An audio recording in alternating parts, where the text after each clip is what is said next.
A very good morning, students. In my previous lecture, I am giving you revision of Geography 4 chapter Urbanization for class 8, and now today I am giving you revision of Geography 3rd chapter Migration for class 8. So let us start the revision of this chapter. सबसे पहले बच्चे बात करते हैं कि migration क्या होता है. Movement of people from their home to another city, state or country for job or shelter is called migration. तो बच्चों, movement of people, लोगों का movement करना from their home to another city, state or country, मतलब अपने घर से दूसरे शहर की ओर, दूसरे देश की ओर या दूसरे स्टेट की ओर मूवमेंट करना फॉर जॉब और shelter is called migration. Movement of people from their home to another city, state और कंट्री फॉर जॉब और shelter is called migration. Migration is a way to move from one place to another to live and work in better surroundings. तो migration एक रास्ता होता है जिससे कि लोग एक जगह से दूसरी जगह मूव करते हैं अच्छी बेटर सराउंडिंग्स में रहने के लिए और वर्क करने के लिए. तो it is influenced by social, economic, political and cultural factor. The person who move from one place to another they are called migrants. तो जो लोग एक जगह से दूसरी जगह मूवमेंट करते हैं उनको हम लोग क्या कहते हैं, प्रवासी बोलते हैं, मिग्रेंट्स कहते हैं. तो अब हम बात करते हैं बच्चों कॉजेज ऑफ माइग्रेशन. तो nowadays many people decide to migrate to have a better life. तो employment opportunities are the most common factor due to which people have to migrate. तो आज की डेट में लोग ज्यादा से ज्यादा सोच चुके हैं कि उनको बेटर लिविंग कंडीशंस में रहना है.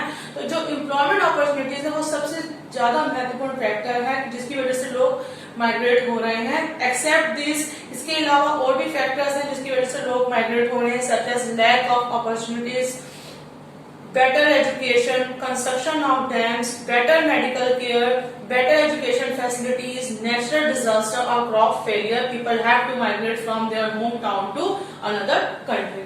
तो हम बात करते हैं कि the causes of migration can be seen as a series of push and pull factors. तो हम माइग्रेशन के causes को push और pull factor के जरिए अच्छी तरीके से समझ सकते हैं. सबसे पहले हम बात करते हैं push factors. तो I already told you कि what do you mean by push factors? Push factors are a forceful factor and relates to a country the person is migrating from. तो push factor हमारे forceful factor होते हैं और उस country से relate करते हैं जहां से वो person migrate हो रहा है, जहां से वो person जा रहा है. तो it is a forceful factor and relates to a country the person is migrating from. There are some push factors like poor medical care. तो जिस जगह पर्सन रह रहा है अगर उसके होम कंट्री में मेडिकल फैसिलिटीज अच्छी नहीं है then person have to migrate from their home country to another country. Not enough job, if there is not enough job in their home country the person have to migrate to another country. Droughts, if there is any natural disaster or drought condition like flood, drought and any natural disasters, so people have forcefully migrate to another country. Next, loss of wealth, fear of torture, high rate of crime. जिस जगह person रह रहा है अगर वहां पे अपराधों की बहुत ज्यादा संख्या है, क्राइम बहुत ज्यादा हो रहे हैं तो लोग मजबूर हो जाते हैं उस जगह को छोड़ने के लिए. And lacking safety, if person feel lack of safety then ही forcefully leave to their home country and migrate to another country. Political fear, religious factor, so these are push factors like poor medical care, not enough job, loss of wealth, fear of torture, high rate of crime, political fear and religious factor. अब हम बात करते हैं pull factor. तो अभी तक मैंने बात की थी पुश फैक्टर, अब हम बात करते हैं pull factor. It is something concerning the country a person migrates to. तो ये उस कंट्री को कंसर्न करता है जहां पर्सन जा रहा है. पुश फैक्टर क्या होते हैं, उस कंट्री को रिलेट करते हैं जहां से पर्सन माइग्रेट हो रहा है, और पुल फैक्टर उस कंट्री को कंसर्न करते हैं जहां पर्सन माइग्रेट हो रहा है. तो there are some pull factors are chances of getting a better job. कोई भी पर्सन अपनी जगह को छोड़ने के लिए क्यों मजबूर होता है और दूसरी जगह क्यों जाना चाहता है? अगर उस नई जगह पर उसको बेटर एम्प्लॉयमेंट अपॉर्चुनिटीज मिल रही हैं, बेटर जॉब की चांसेस मिल रहे हैं, तो देन ही attract towards the destination country. Now next, better living condition. तो अगर वहां की कंडीशंस कैसी हैं, बेटर लिविंग कंडीशन है, स्टैंडर्ड ऑफ लिविंग वहां की बहुत ज्यादा हाई है, तो पर्सन क्या करेगा, अपने होम कंट्री को छोड़ के डेस्टिनेशन कंट्री की ओर मूव करेगा। Comfortable geographical and climate conditions.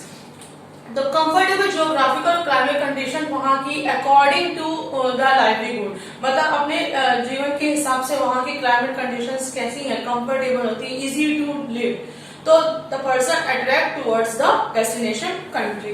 Better medical care, वहां मेडिकल केयर कैसी है, बेटर मेडिकल केयर है, security as social as well as religious, social security है, मतलब कि सिक्योरिटी है सोशल फील्ड में भी और रिलीजियस फील्ड में भी।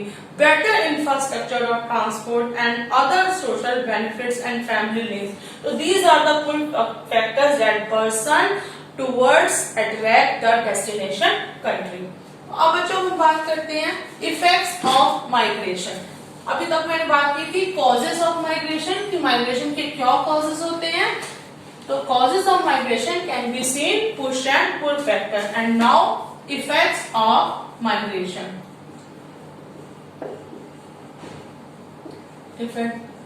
Effects of migration. So effects of migration can be seen in two ways: economic effects and social effects. Economic effects, social effects. तो हम इसकी बात करते हैं। सबसे पहले इकोनॉमिक इफेक्ट, मतलब कि आर्थिक प्रभाव क्या पड़ता है माइग्रेशन से। तो when population migrates from rural area, it reduces the pressure of population on land. तो जब हमारी रूरल एरिया से पॉपुलेशन शहरों की ओर या किसी भी जगह माइग्रेट करती है, तो हमारे क्या हो जाता है, हमारा जो पॉपुलेशन का प्रेशर होता है बच्चों वो कम हो जाता है। तो जिससे क्या हो जाता है, the per worker output and productivity on land increases. तो कम लोगों होने से क्या हो जाएगा, वहां पर वर्कर आउटपुट बढ़ेगा और प्रोडक्टिविटी भी बढ़ जाएगी, क्योंकि पॉपुलेशन का प्रेशर कम हो रहा है। And so does per capita income increase. तो as when population migrates from rural area, it reduce the pressure of the population on land. As a result the per worker output and productivity increases and also increases per capita income। तो जिससे वजह से क्या होता है, अगर हमारी पर वर्कर आउटपुट बढ़ जाएगा, प्रोडक्टिविटी बढ़ जाएगी, तो जिससे हमारी राष्ट्रीय आय भी बढ़ जाएगी। तो ये हमारा क्या हो गया, इकोनॉमिक इफेक्ट हो गया। अब हम बात करते हैं कि सोशल इफेक्ट। तो सामाजिक प्रभाव भी पड़ता है कि migration also effect the social setup of rural communities. तो माइग्रेशन की वजह से क्या हो जाता है बच्चों, सोशल सेटअप, मतलब कि हमारे रूरल एरिया के ग्रामीण क्षेत्रों के सोशल सेटअप पर भी बहुत प्रभाव पड़ता है। It weakens the joint family system. तो ये जॉइंट फैमिली सिस्टम को, संयुक्त परिवार प्रणाली को क्या कर देता है, कमजोर कर देता है। The migrants settle permanently in urban areas, क्योंकि मिग्रेंट्स जो होते हैं, जो अपने होम टाउन को छोड़कर डेस्टिनेशन कंट्री में गए हैं, तो वो जाहिर सी बात है कि वो वहीं सेटल होना चाहेंगे। तो with intermingling of migrants with people of different caste and regions in city, they bring new values and attitudes which gradually change old values and customs of ruralities।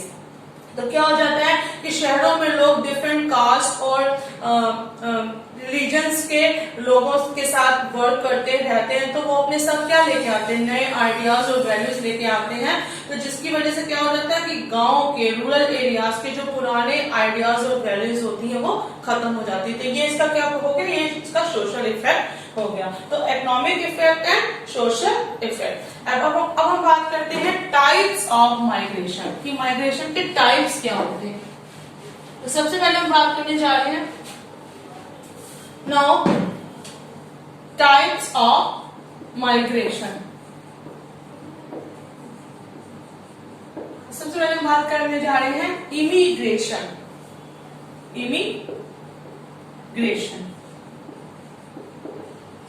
तो बच्चों इमिग्रेशन क्या होता है, इमिग्रेशन मतलब होता है it is the international movement of people into a destination country.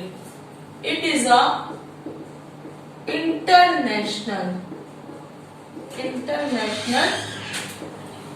movement of people into a destination country. तो जो हमारा immigration है ये हमारा international movement है into a destination country of which they are not natives, जिसके कि वो लोग सदस्य नहीं है. तो it is an international movement of people into a destination country in which they are not natives.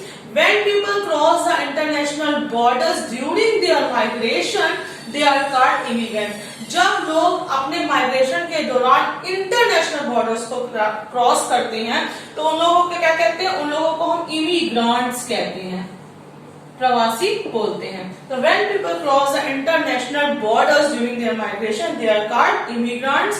From the perspective of country which they live, they are called immigrants. तो ये हमारा फर्स्ट टाइप क्या होगा? Immigration. Now second type is immigration. Both spelling are different and both meaning are also different. First immigration मतलब होता है बच्चों international movement. अब सेकंड इमिग्रेशन की हम बात करने जा रहे हैं. Immigration mean living one's resident country with the intention to settle down anywhere.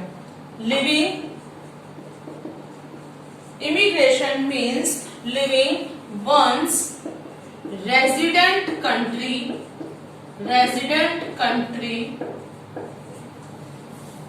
with the intention to settle down anywhere. With the intention to settle down anywhere. तो ये हमारा क्या होता है बच्चों? इमिग्रेशन मतलब होता है लिविंग वंस रेजिडेंट कंट्री, मतलब अपने रेजिडेंट कंट्री को छोड़कर, जिस जगह हम लोग रह रहे हैं उसको छोड़कर दूसरी जगह सेटल होने के इंटेंशन से अपने रेजिडेंट कंट्री को छोड़ना हमारा क्या कहलाता है? इमिग्रेशन कहलाता है. Both immigration are different. First immigration means international movement of people. Second immigration means living one's resident country with the intention to settle down anywhere. So it is specially migration from your native country in order by settling another. तो इसमें क्या होता है? इसमें migration होता है हमारे native country से. लेकिन फर्स्ट वाले माइग्रेशन में क्या होता है?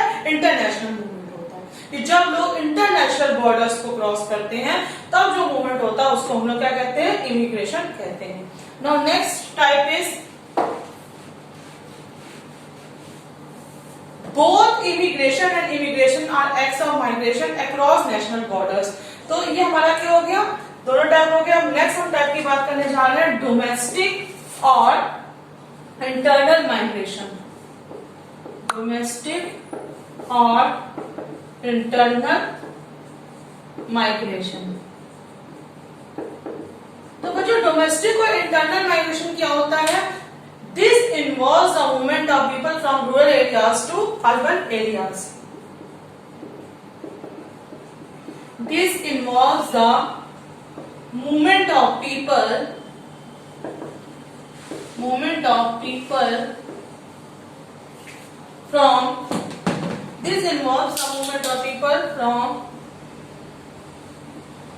rural areas to urban areas.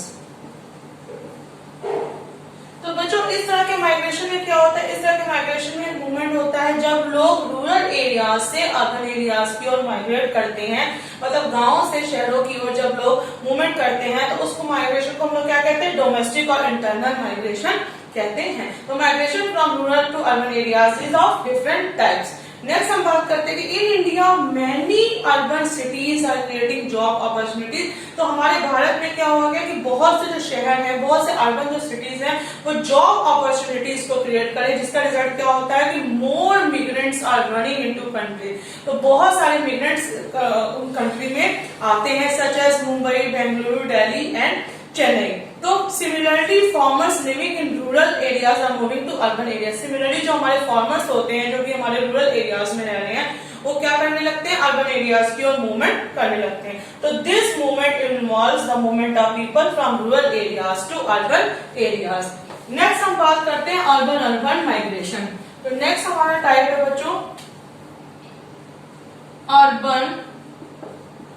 Urban migration.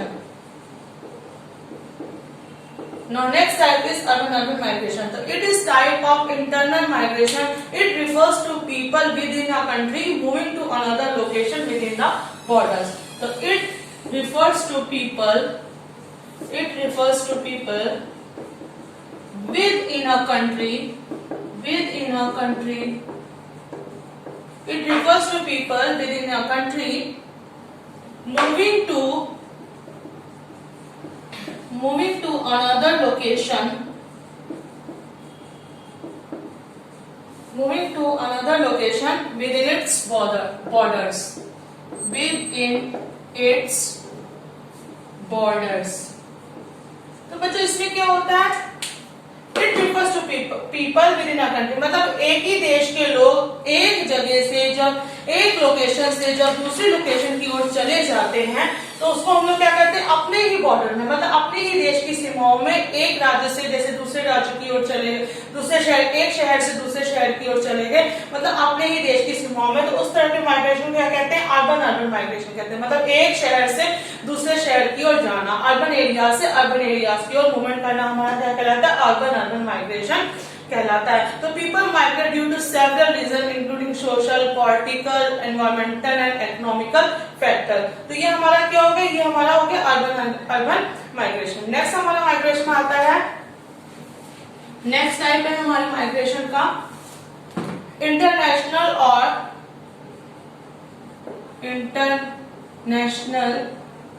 और एक्सटर्नल माइग्रेशन, एक्सटर्नल माइग्रेशन।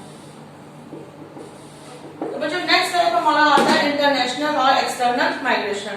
तो इंटरनेशनल और एक्सटर्नल माइग्रेशन में क्या होता है बच्चों? Involves crossing international border. So next international और एक्सटर्नल माइग्रेशन, तो it involves crossing international borders. तो इसमें क्या होता है बच्चों? इसमें हम लोग जब इंटरनेशनल बॉर्डर्स को क्रॉस करते हैं तो जो हमारा माइग्रेशन होता है उसको हम इंटरनेशनल और एक्सटर्नल माइग्रेशन कहते हैं। तो there are 5 types of migration such as immigration, rural urban migration, urban migration and international और external migration. So that's all for today. I will continue my revision in my next video.